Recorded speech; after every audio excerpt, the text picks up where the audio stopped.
Hi everybody, it's me, Deb Tavares. This is week 6 of our 5th term, which is almost the end of the school year. So by the 29th, this Friday, students should have completed writing to you, responding to your letters, and being confident that you would want to read their letters. So Surf Club is writing about that, and my culinary, I'm asking them to copy and paste into the main document. For our first period, we're working on journals, and we are assessing our journals. I have a rubric. I'm going to be talking about that. And then from there, they're going to write a paper. They're either going to write a poem about what they learned through journaling. That's number one choice. Or they can write about critiquing the class. They may hate journaling or hate the way I'm teaching it, but at least write about it with evidence from the journal. Or they could be writing their own story about how journaling has affected them and their learning. So that's 3 choices. There's a rubric to that. And on Wednesday, I'm hoping that you can speak to the students about that. They really need encouragement and help. And I just told them that when you read it, that you're going to be looking for, does it sound clear? Is it detailed enough? And because you have an objective view, that probably you'll have questions. So if you have questions, the reader will have questions. So that's the second project. The third project is I'm going to be talking about the things I need, like video and audio recording help. Also, we have a bulletin board for culinary that needs to showcase what we're doing. I have tons of video, I have pictures. There's a student that has designed a logo that will go on our aprons, also that we could use on our future website. So I need help with a website design, so much help. And what I'm doing is just bringing all the memories and documenting it on video or audio and pictures. So if you can help in any of those areas, that'd be great. And I was asked to be an advisor for drama. Okay, so specifically one-act plays. Does anybody have experience with that? Because I would love to have some direction so that these students can get going, at least thinking about it for next term, which is just 6 more weeks. All right, that's it. Lots of stuff, but, oh, and I didn't even mention, next term for us, we'll still be seeing you, but you will be seeing other students that are interested in telling stories. So I am so excited about that. You'll have more students to meet, and I hope when I see you in person that we will do at least a story exchange in our garden, okay? And we want to show you around and cook for you. We are going to discuss the rubric today. So let's look at the baseline data and compare it to this page. Do I have it? I'm looking for the date, the place, the weather, and the time. Okay, so it looks like I have it. The date, the weather, the place. I don't have the time. So I'm only gonna give myself date, place, weather. Each of them is worth 1 point. This is my journal. So now let's look at the sketch and description section. Do I have a drawing, notes, detail of an interesting part? Am I labeling the parts? Do I have color or notes about color? Okay, so let's look. So I have a drawing and a diagram. I have notes. I have detail. And the detail is I'm comparing this shape with this boomerang. And then I have notes about color right there. So I get all my points. So 1, 2, 3, 4, 5. All right, so did I identify the object and the habitat? Yes, that's trillium, it's a flower, and there's the habitat. It's where it's at, the peninsula. So I get those points. Okay, measurements, do I have size? Do I indicate the parts that are life size? Do I magnify it? Okay, let's check. The only numbers I have here are that there's tri means 3. So I don't have a size, and I don't have a magnification, but I didn't indicate the life size of them. So the actual size, like I could use my thumb to say, look, it's a measurement of 2 of my thumbs. You know, I didn't say any of that. So I'm missing all this. 0, 0, and 0.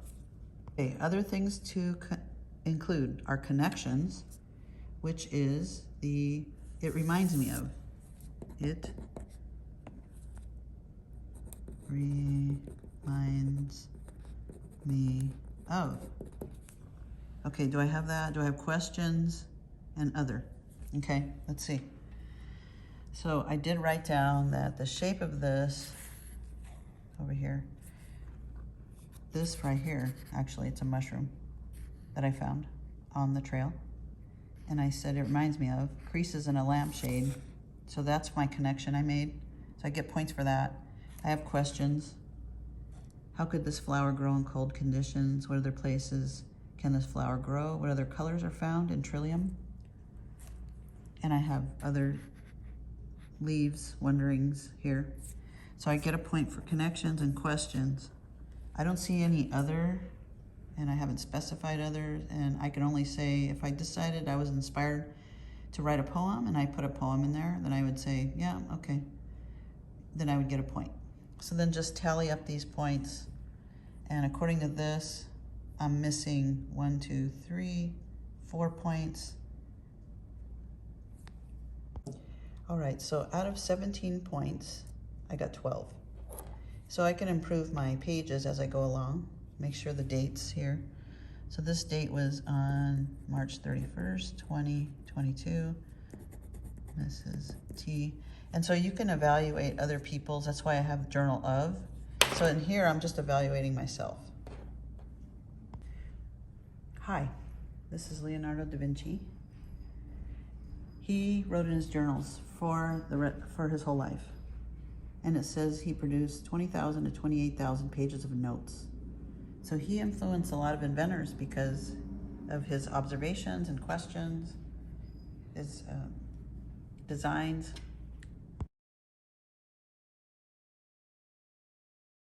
So what does this have to do with a Wilson River student? What does that have to do with a Wilson River teacher?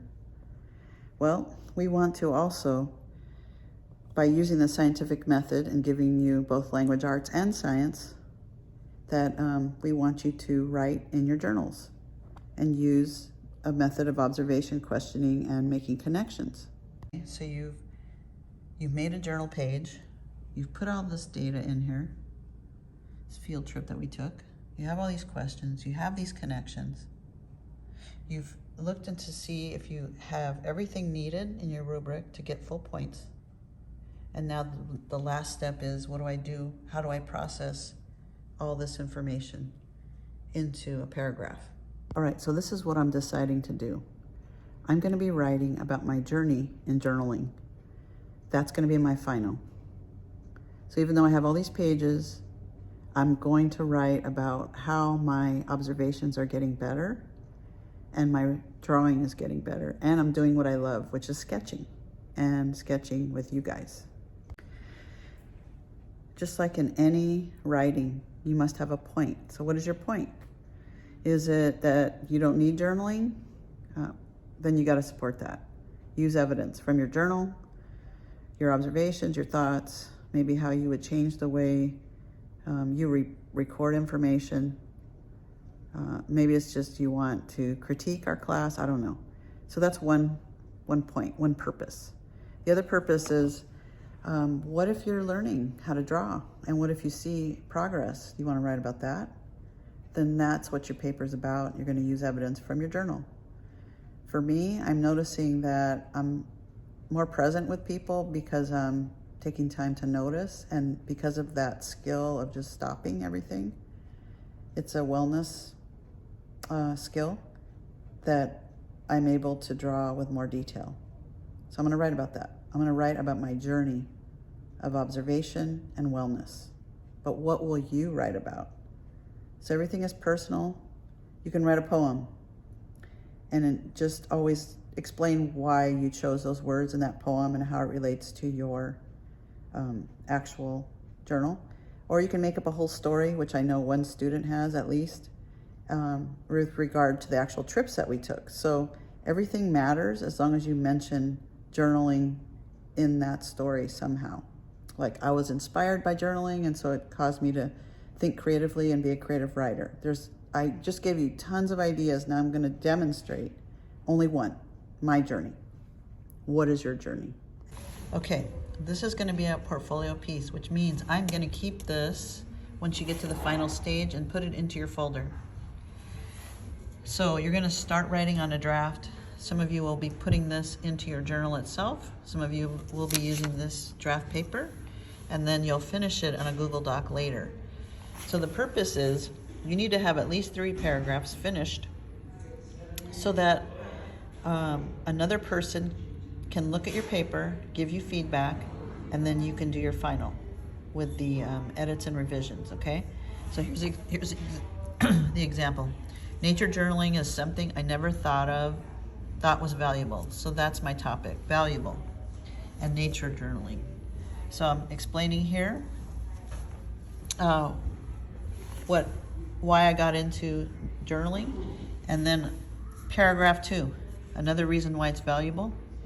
So this is my topic, remember, that is valuable. And now I'm saying nature journaling is valuable even when it's not natural to a person. And then I go to explain that. And then my 3rd paragraph, I'm beginning that. Nature journaling is valuable because I can get outside of my head and the thoughts that sometimes are negative. And then I'm going to expand upon this. So at least 3/4 of a page. You should have that finished by tomorrow. And on Wednesday, we're going to have college students looking at your writing and giving you feedback on it, asking questions so that you can extend your writing and it becomes a really good final. They want to help, and we met them last Friday. They really want to help.